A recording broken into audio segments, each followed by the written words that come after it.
Here are 5 takeaways from our 1-0 4-2 loss to Arsenal in the Carabao Cup semi-finals. Going into the game, we were all confident. People were saying 2-0, 2-1, we're going through to the final. But as soon as we saw the lineup, as soon as we saw the formation or the potential formation, all that optimism just died. Because we were going into this game needing a goal to draw the tie level at the least. And we saw 5 at the back, or 3 at the back, however you want to put it. And for what Liam Rosina wanted to happen in the first half, it happened 0-0 going into the halftime break. And hopefully in the second half, coming out and making attacking substitutions. But you came out that first half with the same lineup and with Liam Delap still on the right-hand side, who was a non-entity in that first half in terms of our attacking, prowess. And then you wait until the 57th, 58th minute to make attacking substitutions. And at that time, you have, 40 minutes against this Arsenal defence to try and get a goal at the least to draw the tie level. That gamble to try and get us through to the final, it didn't work. Carabao Cup semi-final, second leg, we're losing the tie overall 3-2, and we need a goal to draw the tie at least. And we're going into this game, no Reece James in the starting 11, no Reece James on the bench. And we're hearing conflicting reports of we're resting Reece James. And then I heard something that he failed a late fitness test. Who's lying here?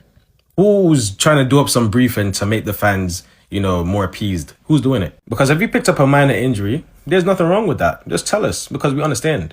But if you're briefing us that, the medical department, recommended that he gets rested for this game and not even on the bench, you guys have some serious questions to answer. I thought João Pedro was good in the first half. His hold-up play was perfect. He was turning defenders whenever they came onto him.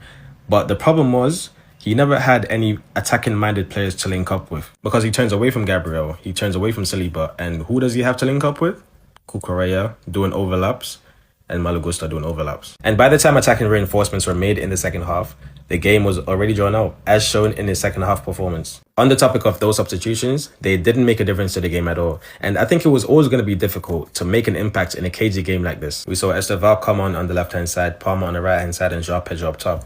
But please, for the love of God, bro, I don't like seeing Estevao on the left-hand side, bro. Like, we know he's good on the left, but please play him on the right, man, because every time he plays on the right, he looks so much more comfortable. And then he did end up on the right-hand side, but at that point, the game was petering out, bro, so he just wasn't impactful. And as for Palmer, he tried a few things, but in the end, they proved ineffective. Final takeaway, many would say this was our most tangible opportunity to get a trophy this season. And even though that is true, we need to get this game behind us and focus on Wolves on the weekend. So that was 5 takeaways from our 1-0 4-2 on the aggregate loss to Arsenal in the Carabao Cup semi-finals. It's disappointing, but we need to just get over it and look further ahead. So, as always, up the Chels.